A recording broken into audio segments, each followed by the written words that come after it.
Charlie Munger has made a dire warning about the real estate market in America. A lot of real estate isn't so good anymore. We have a lot of troubled office buildings, a lot of troubled shopping centers, a lot of troubled other properties. There's a lot of agony out there.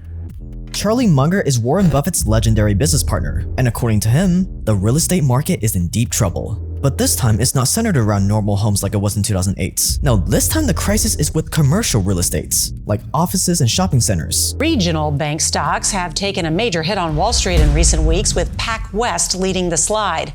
One reason is their commercial real estate investments are losing value. Many buildings are sitting empty with remote work from the COVID pandemic. And it's going to be ugly. I mean, it's going to be at least as bad as 08, 09. In fact, it's so bad that half of all office buildings in America are sitting vacant. And for the banks, these commercial real estate loans are a ticking time bomb. After 2008, we all assumed that banks had learned their lesson. We bailed them out in hopes that they wouldn't screw us over again by gambling our money. But as Charlie Munger famously said, show me the incentive and I'll show you the outcome. Stay dangerous, and this is the commercial real estate crisis. In the United States and elsewhere in the world, it's going to be quite significant and quite unpleasant. If I were in your shoes, I would be going hard learning everything I can about AI and how to make money from this AI revolution, because there is generational wealth to be made right now. But if you're gonna be making AI money, you're gonna need a great wallet to store all that cash. And the wallet I've been using every day for the past 3 years that I still get a ton of compliments on is my Exter wallet. Exter is hands down the best smart wallet out there, period. There is no competition. Even though I can afford it, I'd still take this over a Louis Vuitton wallet that costs 10 times more any day of the week. It's got a quick access trigger that is oddly satisfying to use, it's RFID blocking, it's got a strap for cash, but my favorite part is that you get all of this while still looking classy thanks to its premium LWG silver rated leather. The one I have is their Senate model, which is the one I recommend, and I also just got their beautiful laptop sleeve. It's the perfect mix of minimalism, functionality, and classiness, just like their wallets, and it's exactly what I needed. Get up to 35% off during Exter's Father's Day sale, May 16th to June 20th, when you use the code JakeTran at checkout, or shop using the link shop.exter.com/JakeTran. So pause the video and click the link below right now to get the last wallet you will ever need. Thanks to Exter for sponsoring this video.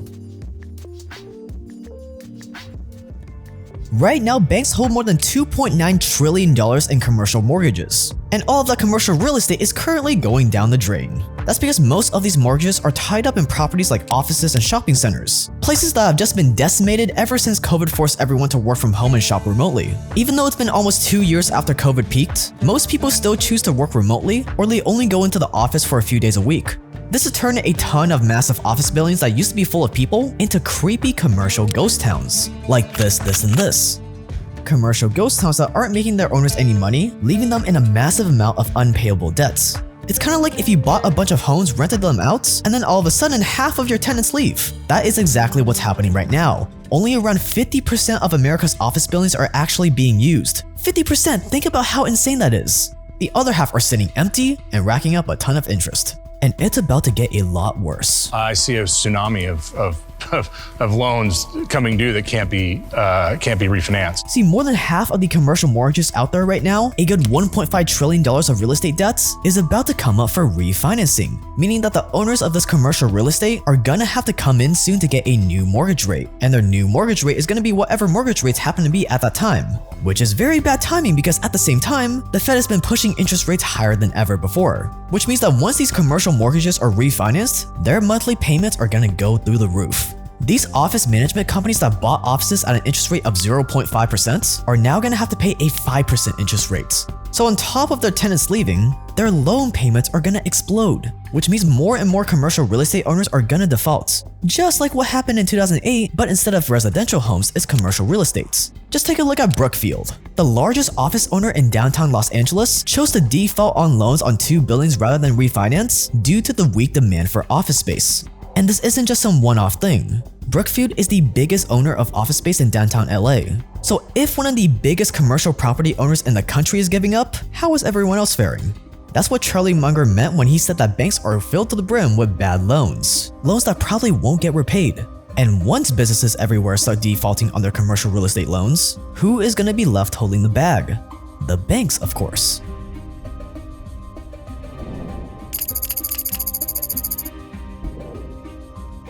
Do you think what's happening now could cause more banks to fail? I mean, absolutely. You could see bigger banks get in trouble. You could see a run on all small regional banks. And that could put us right back to where we were with the financial crisis of '08. Right now, the problems in commercial real estate aren't nearly as bad as they were in 2008, but that doesn't mean there's nothing to worry about. Quote, Morgan Stanley analysts estimate that banks hold as much as 70% of commercial real estate loans that mature over the next 5 years, end quote. 5 years, that is the ticking time bomb we're looking at. And if borrowers aren't planning on paying back those loans, banks are gonna have to foreclose on those properties and try to resell them, which is where the next problem comes in. Even if they try to resell them, commercial property prices dropped by 15% in March alone. That's a huge drop for just 1 month. And there's a chance commercial property prices might fall by as much as 40% in the next few months. So if banks end up foreclosing on these commercial real estate properties, even if they try to sell these foreclosed properties, they won't get anywhere near the amount they need. People's retirement investments are tied up in real estate like this all over the country. All over the country and in every major city, because these were seen as very safe investments. I think the next 2 years are going to be very, very difficult. So this is the perfect storm for commercial banks. Since 2008, banks have only gotten more and more risky once more. They've been cutting corners, taking risks. Banks gamble with the amount of money they lent out, all because they were betting on the fact that most businesses were in the perfect position to make their loan payments. But that is not the case anymore. If these banks don't get enough money back from their foreclosures, they're not going to have enough money on hand, which is going to put them at risk of the same bank runs we saw with SVB. If people start suspecting banks are running out of money, they're going to pull their money out of banks as fast as possible. So even more small and medium-sized banks are going to go the same way as SVB. The only question is, will the government bail them out too? The answer is yes. The government literally has no choice. It's either bail out depositors or it will be financial Armageddon. And Warren Buffett seems to think so too. Quote, if the government allowed depositors to lose money, it would cause bank runs across the country and disrupt the entire global financial system. That is not the way the US is going to behave.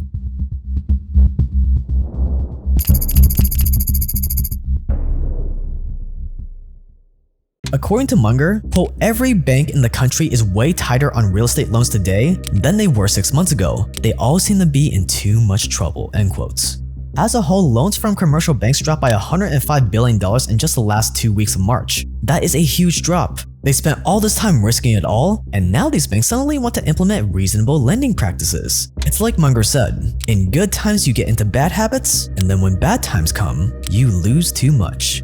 And with more than $270 billion in commercial mortgages held by banks set to expire this year, it's only a matter of time until we find out just how much of depositors' money the banks gambled. We could see something worse, let's face it. And when they inevitably fail again, you can guarantee that BlackRock will be hired to clean up the mess as usual, and also as usual, you will be the one paying for it.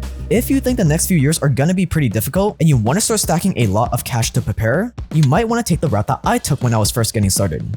See, back when I was 19, I was just this awkward kid in community college that didn't have a degree and had hardly any experience, but I really wanted to make money online.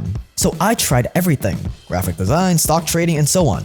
But as a teenager without any experience, obviously those business ideas didn't work. So I thought I might as well try landing a work from home job to hold me over. I was reading a lot of marketing and psychology books at the time, and that's when it hit me. I realized that applying for jobs is not about how much experience you have on paper. No, it's about how good you are at marketing yourself. My theory was that if I marketed myself well, I can maybe beat the boring application with a lot more experience. So I went ham applying all the marketing and psychology principles I was learning into my job application. And it worked. I remember being on a family trip with my parents and my phone was blowing up with companies hitting me up. And one of them ended up hiring me for a $40 per hour work from home job at only 19 years old without a degree and hardly any experience. To put that into context, that's around $80,000 a year at full-time hours at 19 years old. And this job changed my entire life. I was able to drop out of college, I made a ton of money, all while having the time to work on what would become this YouTube channel.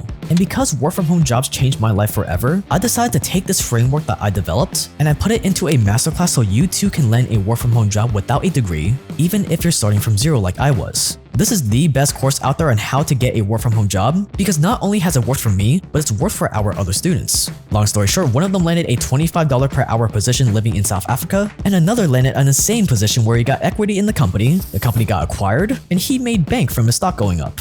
So if this sounds interesting to you and you want to learn more, click the square on the screen to watch our quick video explaining it. Click the square on the screen to watch now.